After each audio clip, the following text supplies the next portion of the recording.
When Barron Trump mocked Jasmine Crockett's voice, he thought he could silence her. But that insult sparked a fire across America, shaking Congress, changing the law, and making her words live forever. One hearing, one quote, one moment of truth.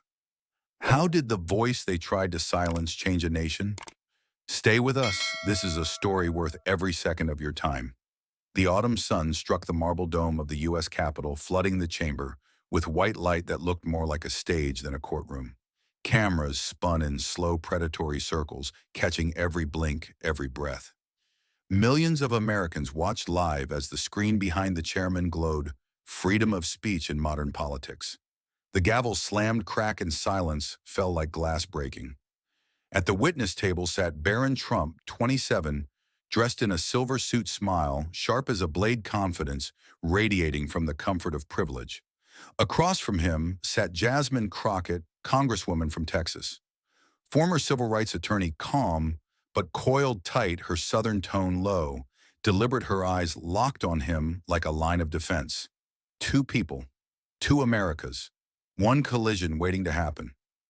Barron leaned forward to the mic, voice smooth, mocking. "We're here to talk about free speech," he said, "but maybe we should start by teaching how to speak like real Americans." A few quiet laughs rippled across the chamber. Jasmine didn't flinch, didn't blink. Her silence was sharper than any retort. The fight had begun.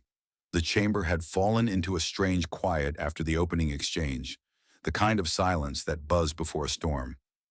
Cameras refocused, reporters leaned forward, and Barron Trump sank back in his chair, a faint smirk curling on his lips. His tone turned cold, the kind that carried over marble and microphones. He raised his voice just enough for every word to slice through the air. "When you speak," he said, slow and deliberate, "I feel like I'm listening to a local radio station in Texas, drawn out, heavy, and lacking refinement." The insult hung in the air like smoke. A few laughs burst out from the back rows, sharp and nervous. A gray-haired congressman shook his head, whispering something to the aide beside him. One photographer fired off a rapid series of shots. He could already see tomorrow's headlines forming in real time. Barron noticed the stir and leaned in, sensing the crowd's uneasy energy. His voice turned even smoother, cutting deeper with the calm of someone enjoying his own cruelty. "Freedom of speech," he continued, "doesn't mean freedom to destroy national standards. The voice representing America should have intellect and, at the very least, should be pleasant to hear." The chamber's air tightened. The laughter stopped. You could hear the hum of the lights above. Jasmine Crockett didn't move. Her fingers closed softly around her pen. Her gaze stayed fixed on him, unflinching. Barron leaned back, satisfied, the ghost of victory flickering in his smile. The hearing was being broadcast live, every second captured from multiple angles. CNN's ticker began to scroll Barron Trump questions Jasmine Crockett's accent. Within minutes, social media caught fire. Twitter feeds flooded with mockery hashtags like low-class voice flashing beside laughing emojis. In homes and offices across the country, people leaned closer to their screens, waiting to see what she'd do. Jasmine finally spoke, her voice quiet but sure, slicing through the noise. "Mr. Trump, you can insult me all you want," she said, "but I don't need a microphone to speak because history has already spoken for me." Her tone wasn't angry. It was steady, grounded, dangerous in its calm. Barron chuckled a short, mocking laugh. "Oh, I love Southern fairy tales," he sneered.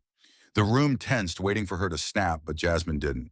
Instead, she rose slowly from her chair, movements, precise, deliberate, eyes locked on him. She picked up the remote control resting on the table, her expression unreadable, and turned toward the giant display behind her. With a soft click, the screen flickered to life, flooding the marble walls with black and white light. A photograph appeared, an elderly black woman in a Texas courtroom, 1968, holding a Bible in one hand, her mouth mid-sentence, as a white judge raised his palm to silence her. The room froze. Jasmine's voice was low, firm, and clear. "This is my grandmother," she said. She was once told by a judge to stay silent because her accent was too rural. But that same voice, this voice, saved an innocent man's life. And if she had stayed silent that day, I wouldn't be sitting here now. Every camera zoomed in at once. Barron straightened the color, draining slightly from his face. The chamber fell utterly still, the sound of a heartbeat louder than any word. Jasmine stood there unwavering, her eyes deep and calm. Not angry, not vengeful, only full of truth. The tension had shifted. The audience didn't move, the reporter stopped typing, and even Barron's smirk began to fade. A line had been crossed, and everyone in the room knew it. The silence that followed wasn't weakness. It was power, quiet, focused and absolute. And that was the moment the tide began to turn. The image of Jasmine's grandmother still burned on the massive screen when she pressed the remote again. The next slide flickered into life: Martin Luther King Jr., standing at the Lincoln Memorial, 1963, his hands lifted toward the sky, the crowd below stretching into the horizon like a sea of faith. The room fell into silence as if the air itself remembered. Jasmine took a breath, her voice rising with the clarity of a bell. Dr. King didn't speak with a Harvard accent, she said firmly. He spoke with a Southern one, same as mine, and yet the whole world still heard his dream. The words landed like thunder. Even through the cameras, viewers could feel the shift, the sound of history echoing off marble and glass. Barron didn't move, but his jaw tightened just slightly, a flicker of discomfort cutting through his polished calm. With another click, the screen changed again. This time a photograph filled the chamber. Rosa Parks' head bowed, hands, cuffed, being led away by white police officers. The black and white image carried more power than any speech. Jasmine pointed at it, her voice dropping lower, steadier. Rosa Parks didn't need a proper accent to change America, she said. She just needed the courage to say one word, no, and the entire system had to bow. A shiver rippled through the audience. A cameraman whispered to another, "This is history happening live." The sound of clicking shutters echoed like rainfall. Jasmine stepped closer to the center of the room, her heels sharp against the marble floor. She turned, eyes locked on Barron, and pointed at the glowing images behind her. "You call my voice low class?" She demanded, each word sharp, deliberate. "Then tell me, Mr. Trump, what exactly is high class? The voice from a golden tower, or the voices of those who carried water, picked cotton, and built the very walls of this capital?" The question hung in the air, dangerous and alive. Barron's eyes flickered to the side, refusing to meet hers. The cameras zoomed in, catching the first sign of retreat, a tiny human hesitation behind the mask of confidence. All around, people began to stir. A veteran senator put down his pen and nodded slowly, the gesture small but heavy with approval. The air in the chamber grew dense, charged with something beyond politics, something older, deeper. It wasn't just a debate anymore. It was a reckoning. Jasmine didn't let the silence stretch too long. She drew in a breath, her voice softer now, but no less powerful, carrying across the hall like a song meant to last. "Mr. Trump," she said, "you mock my voice. But this voice, the one you call unworthy, unpolished, un-American, this is the true sound of America." No one spoke. No one moved. The marble walls seemed to absorb her words, reflecting them back with quiet force. The room didn't feel like a hearing anymore. It felt like a trial, not of Jasmine's accent, but of the nation's conscience. And in that stillness, under the glare of 1,000 cameras, it was clear who had already won. The air was thick after her last words, and even the chairman seemed unsure how to break the silence. Finally, he cleared his throat and said softly, "Congresswoman Crockett, you may have 3 more minutes." It wasn't permission, it was surrender. Jasmine stepped forward from her seat, heels clicking like a countdown. The spotlight shifted, washing her in white. She carried no notes, no papers, just her voice. She stood in the center of the chamber, breathing once deeply before speaking. Her tone was pure, raw, unmistakably Southern, unfiltered, and unapologetic. "The American voice," she began, steady and strong, "is not a single pattern to be copied or judged. It's a harmony of voices that were once laughed at, once silenced, once told they weren't refined enough to belong. The words didn't rise, they rolled clean, rhythmic, and defiant. Cameras swept across the room. Several lawmakers wiped their eyes without shame. Jasmine took another step forward, her voice gaining power, emotion sharpening every syllable. "Freedom of speech isn't built to protect the powerful," she said. "It exists to protect the mocked, the overlooked, the people told their voices don't matter. It's for those whose accents carry the weight of struggle and the beauty of truth." Every word hit like a strike of thunder on marble. The gallery leaned in, breaths caught. Barron's face was pale, eyes locked on her, but saying nothing. Jasmine's final words came slow, deliberate, like a verdict. "You can silence the microphone," she said, "but you cannot silence the truth." Then nothing. Just silence, then a single clap, then hundreds. The sound swelled into a roar that shook the chamber. No one sat. No one dared move. The echo of her voice hung in the air, alive and unstoppable. The echo of Jasmine's words still vibrated in the air, heavy and electric. Then came a single clap, sharp, defiant. Within seconds, the entire chamber rose to its feet. Lawmakers applauded fiercely, eyes wet, hands trembling. Some tried to hide their emotion but couldn't. A young congresswoman in the second row nodded again, and again, tears streaking her cheeks. She whispered, "That's what truth sounds like." The chairman slammed his gavel. Crack, crack, crack. "Order, please." "This is a congressional proceeding," he barked, but his voice drowned beneath the wave of applause. The sound bounced off the marble walls, echoing like thunder in a storm. No one sat down. No one dared interrupt the release of years of silence being broken all at once. Barron sat motionless, color draining from his face. The smirk that once marked his confidence had vanished, replaced by a tight, expressionless mask. Every eye in the room was on him now, stern, disappointed, unrelenting. There were no allies left, no laughter, only judgment. His hands clenched on the table knuckles, white the faint tremor, betraying the calm he pretended to hold. Under the spotlight, Jasmine stood unmoving. The microphone still glowed red, casting a faint light over her composed face.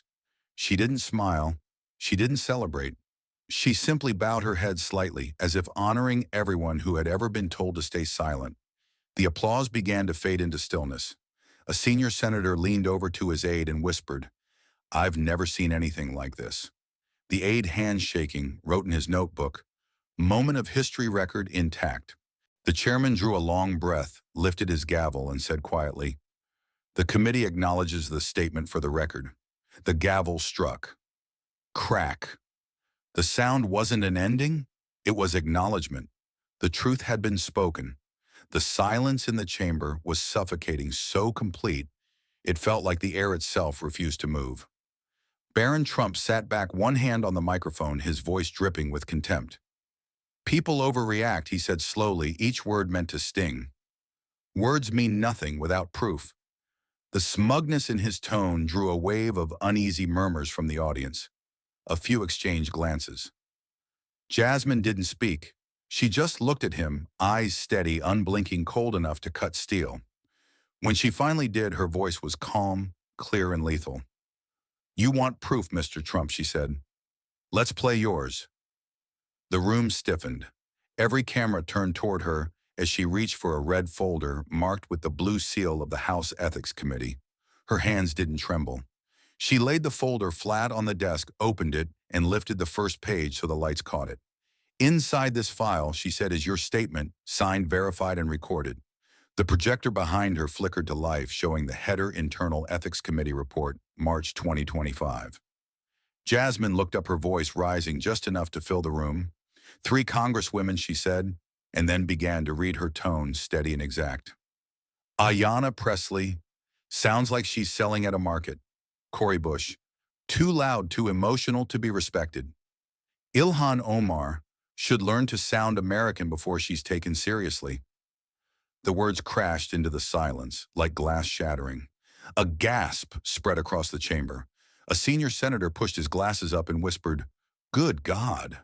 A reporter stopped typing mid-sentence, eyes wide. Barron's color drained. He looked around, but there was nowhere to hide. Jasmine turned to the last page and lifted it toward the screens. At the bottom gleamed a blue government seal and a signature unmistakable in its arrogance, Barron William Trump. "Is that your name?" she asked quietly. Barron's jaw tightened. No response. The chairman leaned forward. "Mr. Trump, for the record, is this your signature?" Barron swallowed hard. "Yes," he whispered. The entire chamber seemed to exhale at once, a mix of disbelief and moral fury.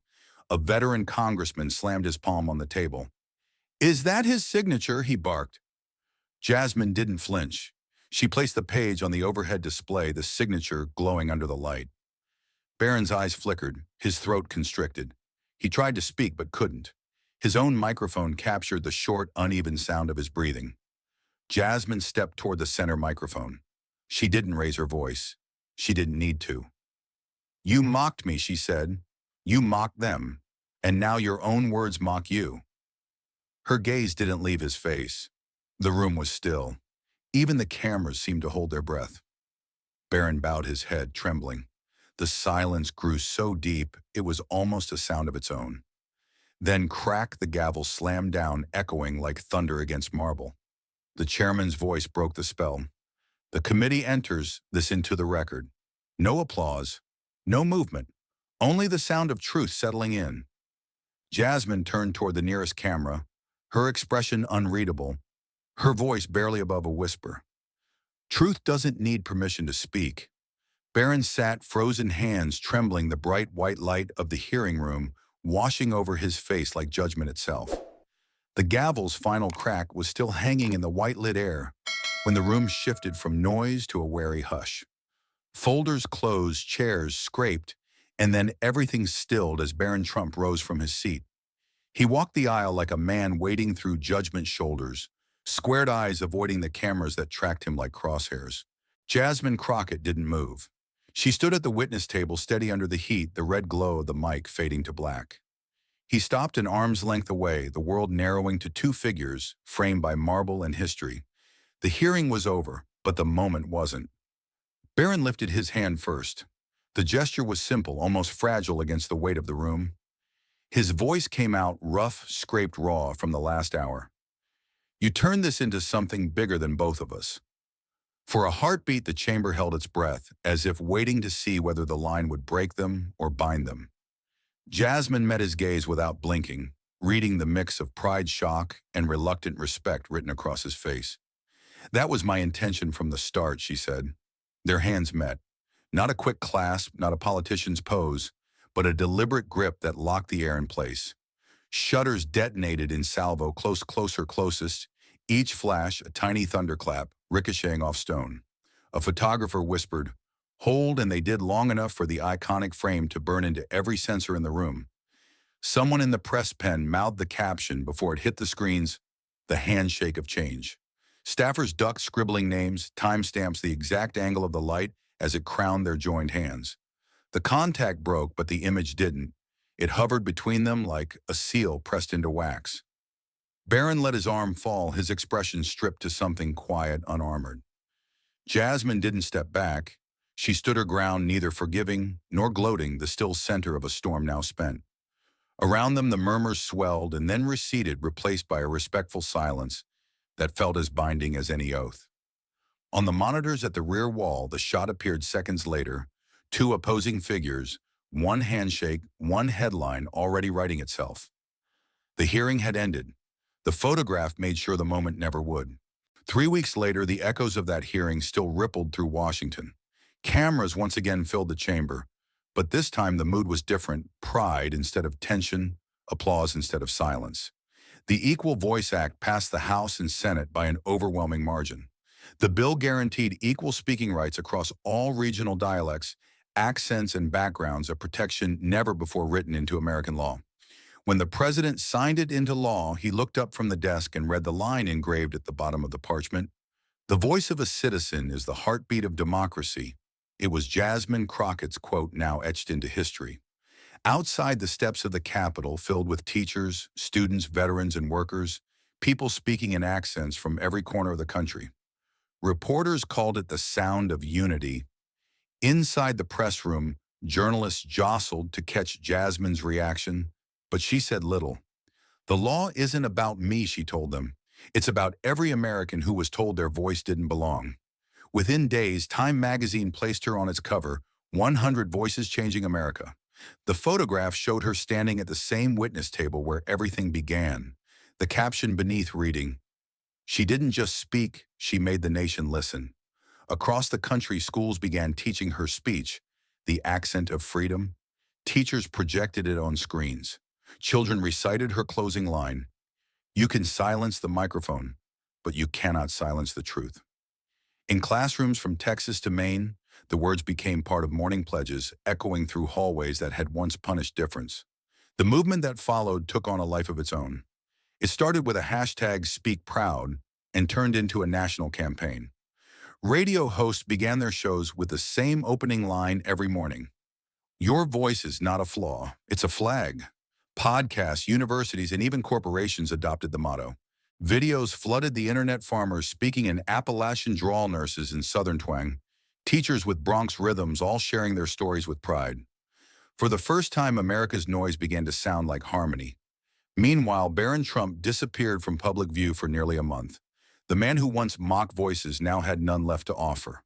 When he finally sat down for his first interview since the hearing, the cameras caught a different version of him, less polished, less guarded.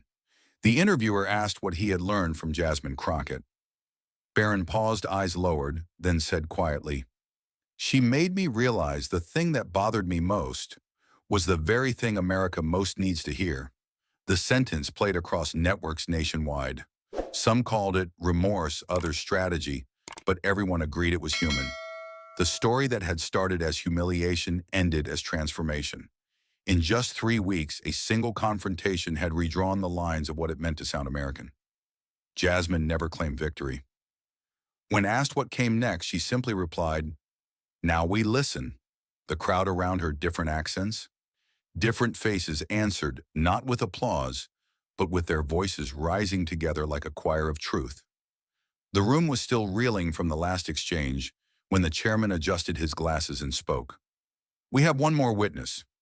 The doors at the back of the chamber opened, and a man in a gray suit walked in, clutching a sealed envelope.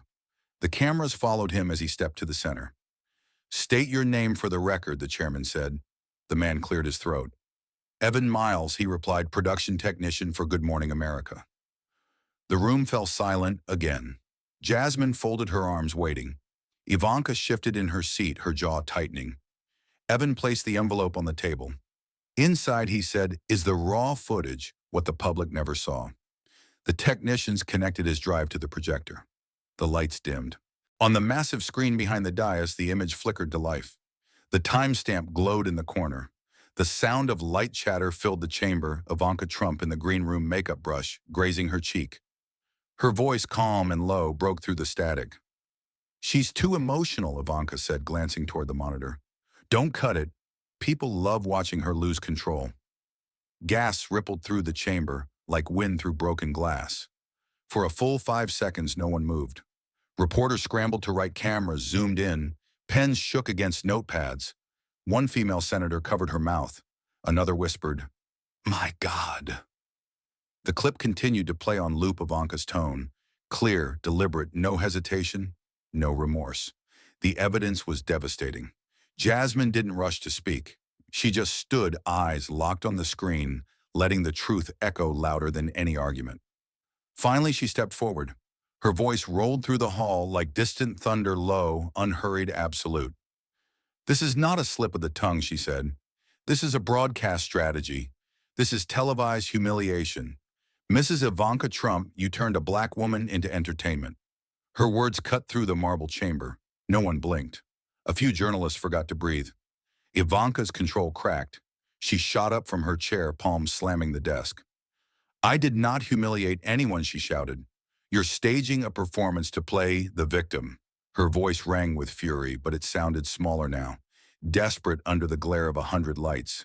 The chairman's gavel struck once, but the tension was uncontainable.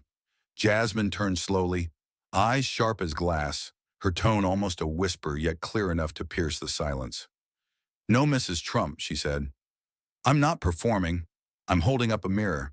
The words landed like a blade sinking deep. For a heartbeat, no one moved. The cameras panned across the two women. Ivanka's chest heaved, anger and fear flashing behind her polished facade. Jasmine stood motionless, shoulders squared, a beam of white light crowning her like armor. The chamber itself seemed to hold its breath. That moment, Ivanka trembling, Jasmine unshaken, felt less like politics and more like judgment. And as the final frame of the clip faded to black, everyone in that hall understood this was the second climax, the moment when power bowed its head before conscience. The clip had ended, but the shock hadn't. The hearing room was still trembling under the weight of what had just been seen. Reporters whispered over clattering keyboards. Flashes erupted like gunfire, and voices overlapped in disbelief. The chairman slammed his gavel once. "Order," he shouted. "Congress is not a stage." But even he looked shaken, his hand trembling slightly as he set the gavel back down. The air felt electric, every breath tight, every camera focused on Ivanka Trump. Ivanka rose abruptly, her white suit catching the glare of the lights. Her voice was sharp, but it quivered beneath the surface. "I have been defamed," she snapped. Attacked by edited clips and words torn from context, Congresswoman Crockett is turning this chamber into a court of emotion. She pointed straight across the aisle, finger, trembling eyes blazing with fury. The microphones caught her every word, and her anger became part of the broadcast. Millions watched, leaning closer to their screens as her composure began to crack. Jasmine didn't move. Her voice was calm but firm, slicing through the noise like a clean blade.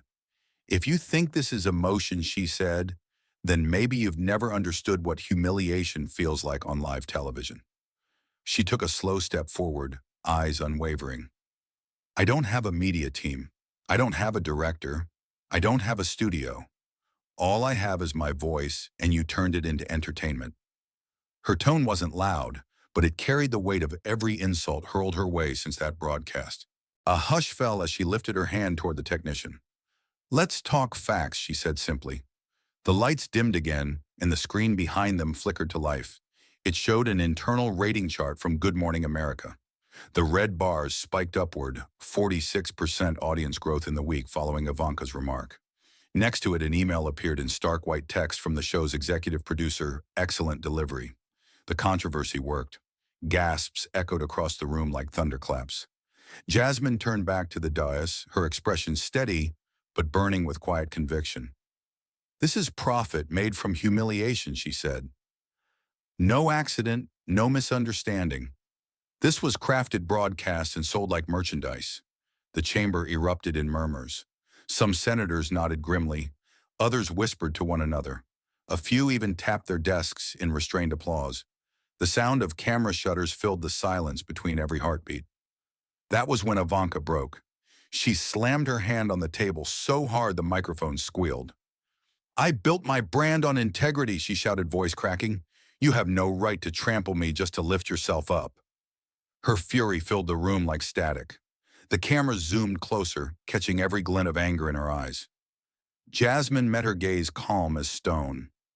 "I don't need to trample anyone," she said. "The truth stands on its own."